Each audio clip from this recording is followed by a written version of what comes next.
Good morning, Caroline. Hey, Donna. How are you? I'm good. How about you? I am good.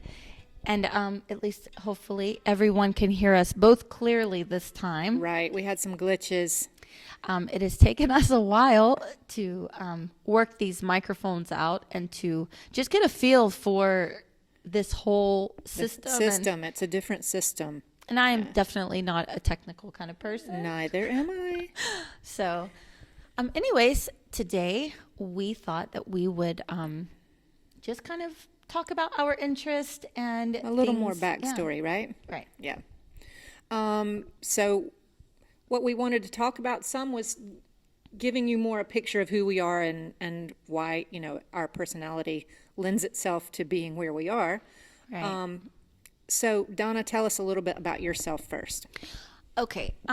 So Caroline and I were talking, and we came to the decision that we would tell a little bit about our interest, things that we're both interested in, a little bit maybe about our educational background as well. Right. Now, I will preface this by saying my educational background does not relate whatsoever to the things that I am interested in. Let me just say that right now. I have an associate's degree in general education. I have a bachelor's in political science, international relations with a double major in business administration. And I have a master's of business administration. And things I am interested in absolutely do not relate whatsoever to education. Your formal Sadly, education, yes. maybe. Okay. Yes, and business. Okay. I guess you would say I like more of like fringe type topics. And as but you well. also have done some other little trainings and things too Yes. about some of your outside interests. Yes, I do like everything health related. I did a nutrition course. I did the David Wolf nutrition certification course. Right.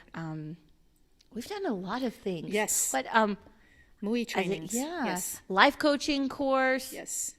I did a very small hypnotherapy course, but Caroline did a very large one. Yes. Right? Yes. That also took her to London. Right. Right? Right. So she went to the UK for her final Certification. Yeah. Yeah. But what else? We've done a lot actually. And what about you? Tell us about your Well, my education. background is connected more with some of my interests. My undergraduate degree is in studio art, so it's an emphasis in painting with an education background.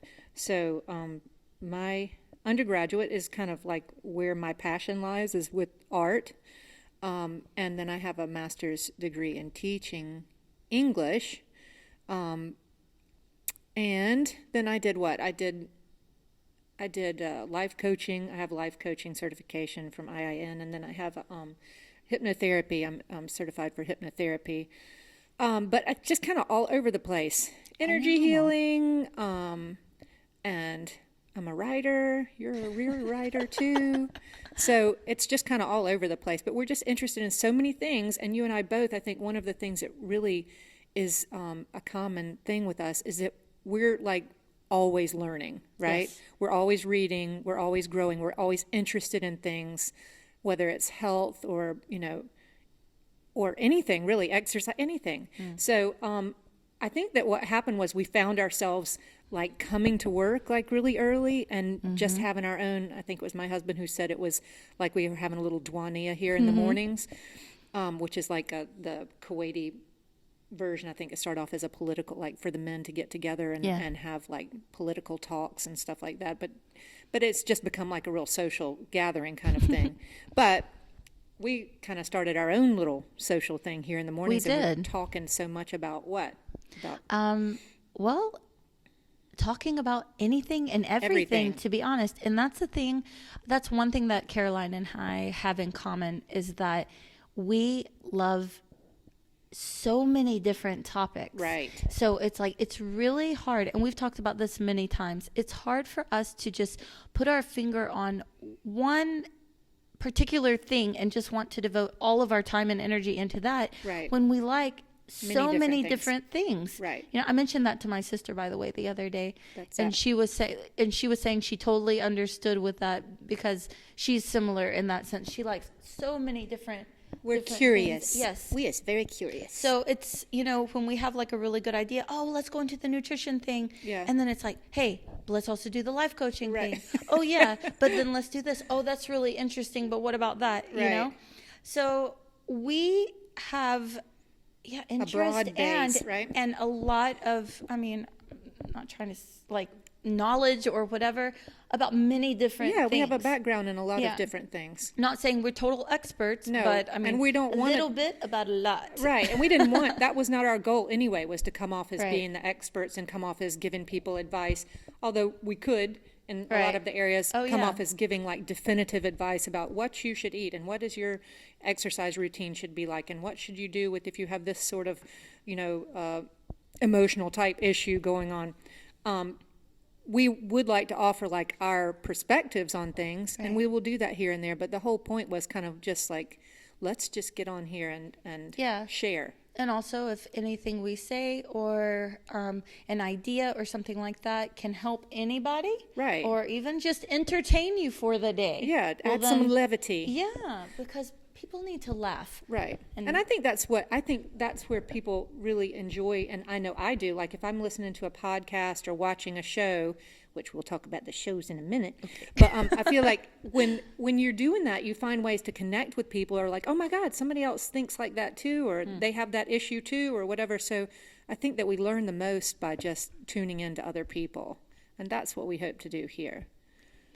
And one thing that we decided to share with everyone. All right. We have a dirty little secret, right? Uh-oh. Yes. And we are ashamed, but we're also not ashamed. One thing that Caroline and I can sit for hours upon end and discuss would be we both have a love for reality shows. Yes. Oh, goodness. We do. We love... We watch a lot. Many of the shows. Yes. I mean, it doesn't look good for us. Like we don't usually tell a lot of people, but now we're telling a lot of people. Yeah, a lot of people think it's total trash. Scripted and trash TV and whatever. Not going against them, not saying they're wrong, but for some reason, I really do find reality shows much more entertaining. Yeah, they are. They're escapism. Yeah, definitely. Okay, if you could, what would be your top two?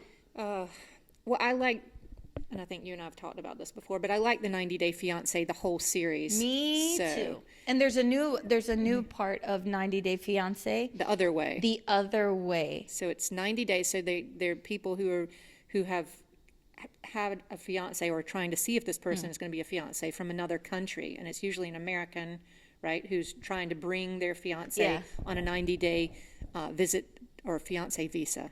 So they have different parts. They have before the 90 days. Yeah. So that's bringing the person, getting the K1 visa, and I didn't even know what that K1 was until the show. Yeah.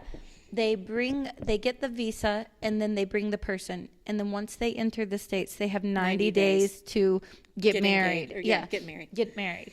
And then the other one that comes after is 90 Day Happily Ever After. And then that's, once they get married, that is basically their life after getting married. They don't make it or not. Yeah. When you see that most of them are not making it. But then now the new one is 90 Day Fiancé, The Other Way. Right. And that's where the American chooses to go to the other person's country to live there. Right. I feel like I understand them, even the ones that I mean, not that I understand them, their personalities or something like that, because it is a whole array of different types of personalities and people from different backgrounds. And it's really interesting. You see, like, have you noticed that most all of these people meet each other on social media? Oh, yeah. Yeah. It's bizarre. I mean, like, there's this one lady, and she's like, oh, he just sent me like a friend invite or something on Facebook. And they meet like that. That's, I mean, for me, that's odd, but, you know. but then these people are going to other countries, and several of the other countries are Middle Eastern countries. Yeah. So That's the big thing that was now. A interesting to lot me of them, to are watch. bringing them to Middle Eastern countries. There's Qatar, there's Tunisia, and what's Lebanon, but the person but he's is Syrian. Syrian. Yeah, it's very so, but it's interesting. interesting because you can relate on that kind of level because things look familiar. Things And another thing, it's very interesting because it just shows how much social media can impact your life. right. Yeah. I mean, it Your really life plays a huge part in a lot of people's lives now. I'm not particularly into Facebook. I feel like I don't know how to use it very well, and it's just never really been my forte. I like Instagram. I like don't know. Instagram too. What do you like? I like Instagram just because I like the short, I like the picture, and I like to have, the little captions. I like to read those too. I keep Facebook because friends and family in the U.S., a lot of people use it, and I can see like news of like what's going on and stuff like that there. But I like Instagram. I'm not much of a Twitter person. I have Twitter. I'll look at that sometimes, but I'm mostly Instagram. Yeah. The same for me as well. But it is fascinating how much it is such a huge tool now that people can use for their businesses. Oh yeah. I mean, and especially here, I feel like they use Instagram even more here than in I the would U.S. Agree. Yeah, definitely. So go on over to Instagram and like and follow us at Desert Coffee Chats Podcast. Okay, so we are back. And remember, right before we headed for that short little break, we were talking about reality TV. Yes. But do you remember, a long time ago, and I don't even remember when it first came out, I think maybe one of the first ones was Wife Swap. Did you ever watch that? I remember that from a long time ago, yeah. That it was good. And there like are a that lot of episodes, a lot of seasons for that show. Yeah, I think it's still going, right? Oh, yes. I get so annoyed with those people sometimes. Like, what is wrong with you? But did you know that there was actually like a real situation? I don't know if Wife Swap came out of that idea, but like in the 70s, there was a real situation that happened that was like a wife swap. Have you ever heard that? No, never. It was like in the 70s, I think it was 1972 or something. It was two baseball players, professional baseball players, and they had started hanging out together. They were friends, both two couples, and they had started hanging out together. And then one night they were at some barbecue or something, and it all started at with the a barbecue. That's where it starts every time. Those dreaded barbecues. But when they were leaving, they had parked, one person in front of the other, and one of the husband's brilliant idea was, "Hey, honey, why don't you go ride with Mike, and whoever it was, Susie, can ride with me." Yeah. I don't know why he thought of that, but maybe he had ulterior motives. Maybe. But so they did. And they said that they had like such a good time talking and chatting and everything and just being friendly that the next night they did the same thing again. And then it just became a regular thing that they would go out, and they would go out with each other's spouses. So then the brilliant idea was, "Hey, I think I like your life better than my life." And the other one was like, "I think I like your life better than my life." So they ended up saying, "You want to swap?" Wow. They, instead of, swapping the whole thing, they decided it would be just like a husband swap. Right. So one husband flew out to, I think it was California and maybe New Jersey. And so one husband flew out with the other person's wife, children, and dog. That's bizarre. And then the other one went to the other one's wife, children, and dog. And they were together for, I think the one couple, they didn't last. They were together for about 2 years, I think, and then they split up, but they never got married. But the other couple is still together. That's so odd. Yeah.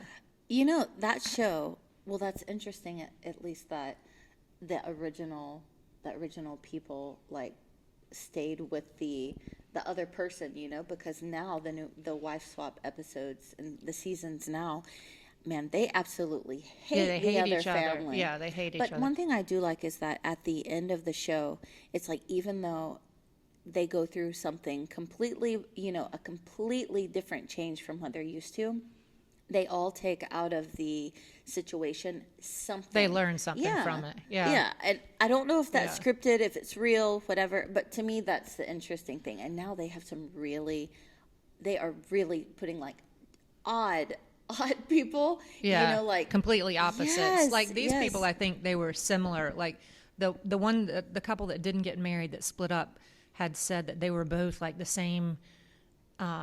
They were both the same signs or something, and they had the Okay. same similar sort of personalities. So they didn't end up working out. Okay. But the other ones, they just hit it off, and they just stayed together for like now it's been like 40 something years I or like something. you.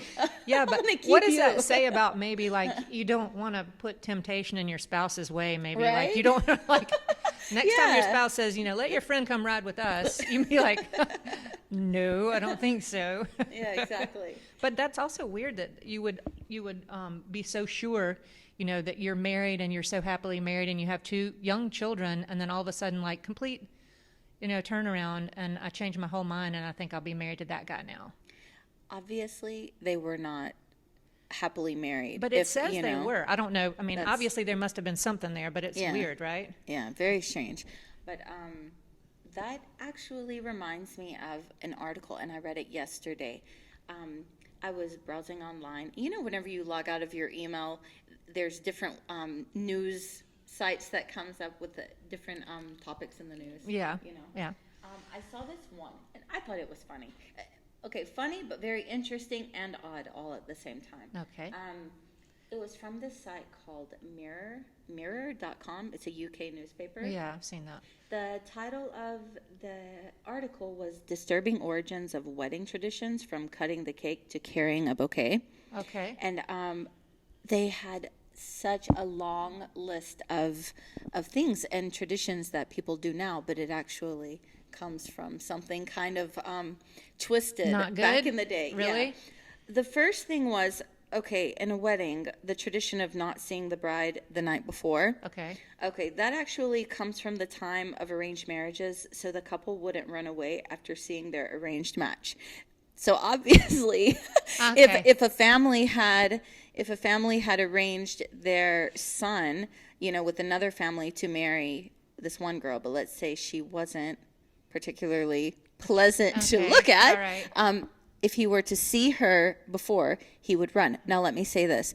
Most of these, they all had to do with running away. Oh, okay. Yeah, and arranged marriages. Yeah, Okay, arranged all right. marriages and fear of the other running away. Okay. So, and that's weird. But we still do that now, and people. It seems so kind of contrived, right? Like people are like, don't see the bride the night Yeah, before it's the wedding, bad and they're luck or they're like something. living together or Yeah. something. They're like, don't Exactly. see the bride. We're like, okay, I know what color, undergarments you Exactly. have on. So Yeah, it's exactly. weird. The next one was wearing a veil. Okay. Now, this one was interesting. It was first introduced to protect the bride from the evil eye and jealousy. Okay. So I guess then walking down the aisle, the onlookers or guests to protect her. That's bad if you're worried about your guests. Right? Don't invite those people. Right? And second, it was due to arranged marriages. The veil was so that the groom wouldn't see her face from afar And run away. and think she was ugly and run bold. away. Exactly. See, I mean, this just goes to show arranged marriages are not always the best. You No. might see somebody in the audience Right. and like them better. The next one, bridesmaids.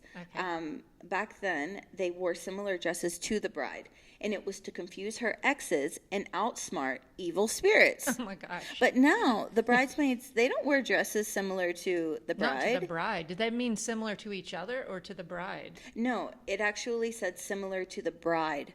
So everybody Which- was wearing white, or maybe Yeah. white, maybe not white. It didn't really make much sense, but also another thing that was interesting was the whole evil spirits, evil eye, idea. They can't see very well, maybe. Like the evil eye doesn't see very well Right? because it can't tell which one is the bride. The next one was the best man. Okay. And he was to make sure the bride didn't escape and to kidnap her if necessary. So she didn't run away. This, it seems like, in the past, had a lot to do with Forced marriages. Or running something? away, Yeah, maybe a lot right. of forced marriages. Okay, the bride given away by the father or mother. And it was because before it was a business deal and the woman was handed over to the new owner while the money or dowry was placed in the father's hand. Okay. That's, Yikes. yeah, yeah, that's odd. Okay, and the other one was the bride's bouquet. I thought this one was funny. But the reason that they actually carried flowers, it was to mask her odor. Oh my gosh. Yeah. Well, I mean, if you think about way back in the day. Well, I mean, especially like the Europeans, I mean, I hate to say that, but the hygiene was not up to snuff way back During then, the Black right? Plague. Right. People were smelling bad. But those had to be some really strong flowers, though. Yeah. But people here, I mean, it is interesting. People in the Middle East were, hygiene and everything really comes from this area. So, like, bidet, I remember reading that in one of our books. Yeah, they always think it's a French thing, the bidet and stuff like that. But that actually came from their, contact with the Muslim world because they were all about washing. Right. So now they're doing, did you hear that? Now they have like toilet seats. That's the big thing that they're selling is the toilet seats that wash you and everything. Like it's a new idea. I saw that in the States. I saw a few commercials actually about that. But the odd thing is the direction of the water. Just shoot straight That's from the odd. back, right? Or Yeah, but I find that odd. yeah. It's not like here. I mean, they have a whole system here, but I just find it interesting that people think, one of the misconceptions is that came from Europe, but it really didn't. It came from I wonder this where part of the world. perfumes originated from I as bet well. that probably came from here too, don't you think? Well, especially with like the oud oils and yeah. all of that stuff, which is huge here. Oh, yes. Okay. And I've always wanted to go and actually see where they make all of those things, Yeah. Like the oils and the trees that the different ouds and stuff like that come from. Very interesting. Okay. So that brings us towards the close of this show, but we would again like to have your input. So if you want to send us a story that we can read or share with us anything that's connected to this, like for example, have you ever changed your mind about something that you were in your life, the direction of your life, the career, what you were studying, what you were interested in, even a relationship? Yes, and yes. But I have a story for all of those. Yes. Good. Then you can share some. After you were totally sure of what you're doing, you just changed mid-course, or if you do you know of some kind of ritual or some sort of tradition from where you come from that most people do it still, but they don't really know where it started? Anything that would be very connected to that, interesting to we hear would some love to stories. hear. Yeah, we would love to hear from people from all over the place so that we can just kind of And listen, this even up. if it's not necessarily a story that you have experienced, maybe something you like, heard for of. example, the where the traditions come from for weddings. If you've heard something, whether it's Europe or or anything something in your area. family, I mean, we would love to learn about it, right? Yes, that's right. So, And thank you so much for tuning in. We appreciate everyone that is listening. Please, if you can follow us and hit like, we would appreciate it. And tell your friends, tell your coworkers. and we should be coming to iTunes and other platforms soon, and we'll keep you posted. But right now, just follow us along on SoundCloud and pass it along. The bigger audience we have, the more fun we'll have and the more interesting it will be. That's right. Thank you for listening. All right. And Thanks, guys. bye. Bye.